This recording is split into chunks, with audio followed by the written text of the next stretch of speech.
Hi there, welcome back to my YouTube channel. This is Aga. Who are you? Hope you are in a good condition. In today's video, I want to continue about one of the most frequently asked job interview questions. Tell me about the time you made a mistake, especially for you experienced professionals. Today, I'll walk you through why employers ask this type of question, how to craft a strong and confident response, and what common mistakes to avoid when answering this question. If you have any questions or thoughts, feel free to leave them in the comments below. So let's get started, guys. What will you learn today through my video? First, I want to invite you to understand about the real purpose behind this type of question. You will learn the way to choose the right example to answer this type of question. And after that, I will show you some pitfalls to avoid. And after that, you will learn about the way to apply simple answer structure. Today, I want to invite you to use star plus revelation method. Have you heard about this one? And then after that, I will invite you to understand the best way to deliver the answer with a confident and honest response. So, guys, do you know why interviewers ask you this type of question? First, they want to assess you about your self-awareness and accountability. They want to know if you can recognize your own mistakes in the past, and after that, did you take responsibility for them or for the mistake instead of blaming others, blaming situations, for example. Interviewers here also want to evaluate how you handle challenges or failure. They want to know either about your learning ability and the growth mindset. Okay, because they really want to know if you can learn from mistakes and apply those lessons to become better at your job you are interviewing for example, yeah. And after that, interviewers would like to see how honest and responsible you are under pressure. Okay, why? Because they really want to know about your integrity. They want to test your integrity. Okay, so in answering this type of question, there are some mistakes, there are some pitfalls to avoid. First, don't say, I've never made a mistake. You know, it sounds unrealistic. And of course, lacks self-awareness. You know why? Because everyone makes mistakes. So it's impossible for you to say that, or maybe think too long, think too much to answer this type of question. Second one, stop blaming others without taking responsibility. You have to avoid placing the blame entirely on someone else, on some situations. Interviewers, employers want to see your accountability and maturity. It's about your ownership, you know. And after that, stop choosing a serious or job ending mistake, you know. To answer this type of question, you have to choose one of your past experiences related to a recoverable mistake that shows your ability to grow and your willingness to take corrective action. Don't give any example related to major mistakes which caused major consequences. Okay. And after that, don't give a fake or unrelated story. Try to give something that demonstrates your ability to reflect or improve. Stop giving generic story or off-topic story. Okay. And after that, skipping the what you learn part. That's why here I want to invite you to use some method that will show your reflection point about reflecting on the lesson learned.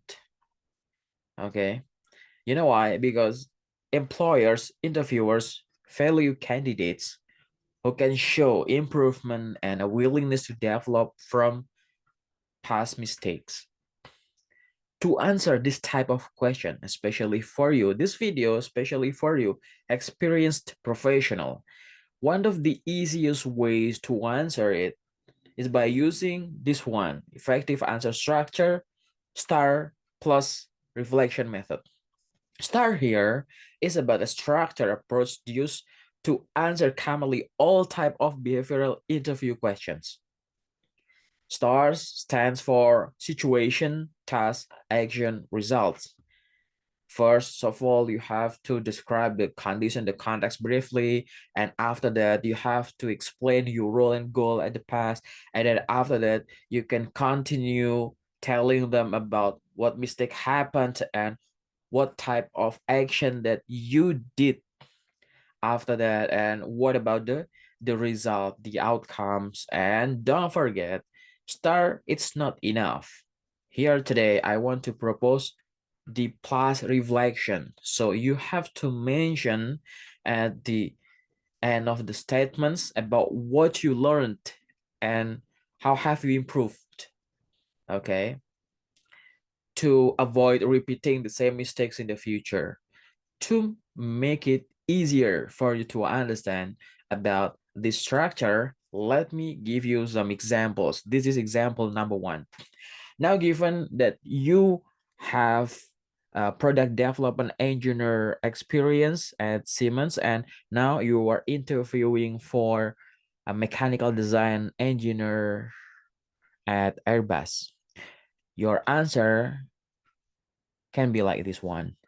During my time at Siemens AG as a product development engineer, I was working on a redesign initiative for a core industrial component aimed at improving manufacturing efficiency. As a technical lead on the project, I was responsible for validating the new design specifications before the prototype phase. In one instance, I failed to thoroughly double check the thermal tolerance limits for one of subcomponents, assuming previous calculations were still valid. As a result, during early testing, can you feel it? This is not major consequence because I say during early testing, I limit the condition here. During early testing, the prototype exhibited overheating issues under prolonged operational conditions. I immediately acknowledged the oversight, conducted a detailed root cause analysis, and coordinated with the thermal engineering team to adjust the material specifications. The revised design not only passed the subsequent testing phase, but also contributed to a 12% reduction in manufacturing costs. This experience taught me that even small assumptions in engineering can lead to costly consequences. Since then, I've implemented a stricter validation checklist and now always conduct a peer review session before finalizing any critical design decisions. Can you feel it, guys? You may pause this video for a while and try to understand which part is the S, T, A, and R, and the reflection. Maybe some of you here will think that this is major consequence. No, because here I limit my example here using this statement during early testing. So it didn't give any major impact in the past, something like that, because it's early testing. Now I want to invite you. Let me break down the example into the STAR reflection components. You may pause this video for a while. Try, rehearse aloud, say it out loud in your own way based on your professional experience. Here, you can replace every single component STAR reflection based on your best experience. Imagine about the situation, task, action, result, reflection. And there, Try to say it out loud with your own way. Keep practicing. I will let you pause this video for a while to read every single part here before I continue to another example. Please. Okay, finished. Let's move to the next example. This is example number 2. For example, you are interviewing for operation manager position at Unilever. Your answer might be like this. While working as a supply chain analyst at Nestle SA, I was involved in a regional demand planning project aimed at improving forecasting accuracy. My role was to analyze historical sales data and coordinate with the sales team to align forecasts with market trends. Early in the process, I failed to verify an outdated data source that contained incorrect product codes, which led to a miscalculation in the forecasting for a key product line. The issue was identified during a cross-functional review, and I immediately took responsibility. I corrected the data input, recalibrated the forecast model, and worked closely with the IT and data teams to establish a data validation protocol moving forward. Despite the initial setback, I revised the forecast, improved accuracy, and helped prevent potential overstocking. This experience taught me the importance of validating data in integrity before running any analysis. Since then, I've implemented a rigorous data cleaning procedure and consistently conduct quality checks before sharing any reports or recommendation. Now, what about this one? Here, I make some modification in order to show the example here is not major circumstances or major impact case. Here, I limit my answer with the early in the process. And after that, I mentioned about the issue was identified during a cross-functional review. Still in the review. So here, I mentioned that it's still under control. And the result, I mentioned number. Okay, I mentioned number. It's okay. Without any number, it's okay.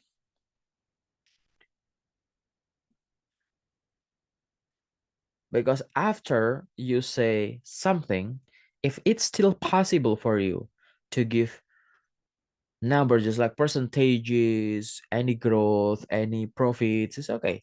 Without it, it's okay. You know why? Because here you mentioned about positive growth words or vocabulary, just like improved accuracy, helped prevent potential, etc. Now, I want to invite you to break down the example into some SDARR reflection. Here component. Try to pause this video for a while, and after that, rehearse aloud. Try to read it. And after that, now imagine about your professional past experience and try to replace every single component here with your own experience. After that, try to say it out loud in your own way and with confidence. I will give you some seconds to pause this video. Please.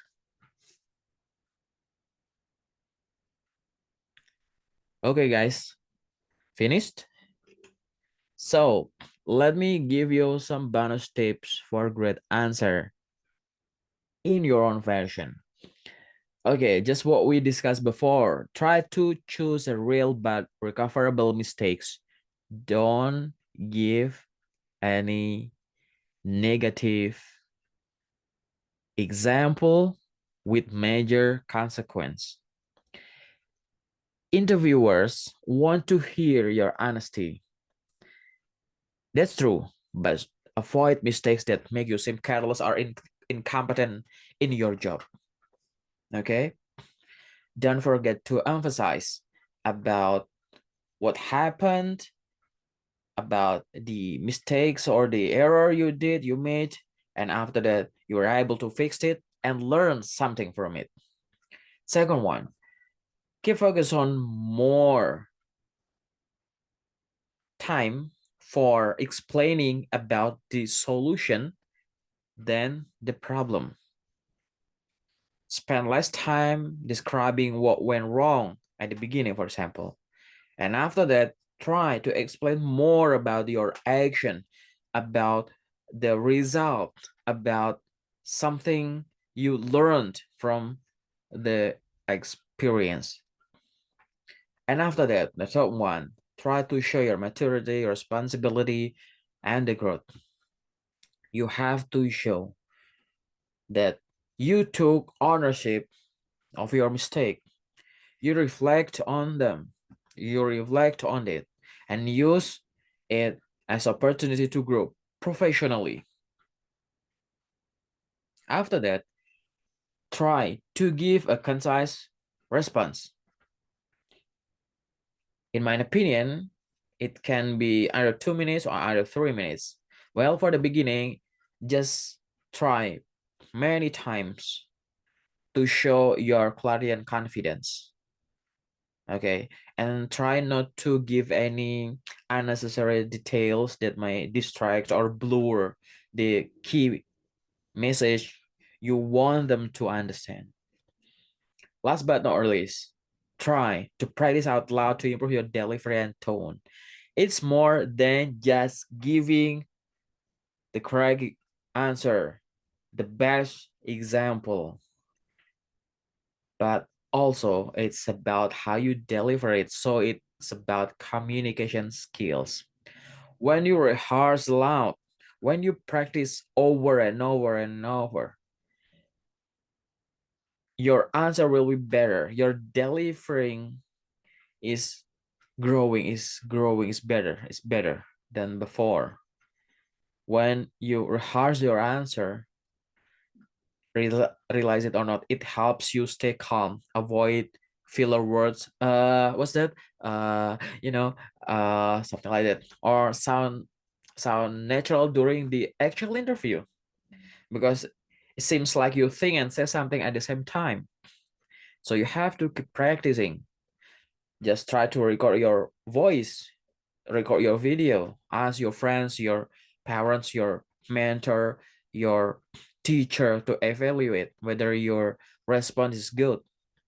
Try to find someone, your friends, for example, best friends, to do some role play thing, and just try to answer this type of question. You will sound natural and professional. Okay. Well, I think that's all for today, guys, for my simple video. Thank you very much. I hope that this video was useful for you. Thanks for watching. If you have any question or want to share some thoughts or want to discuss more about this topic, try to leave some comments below or try to reach me out through my social media here or my email. Okay, I look forward to seeing you in the next video. Thank you once again and bye-bye.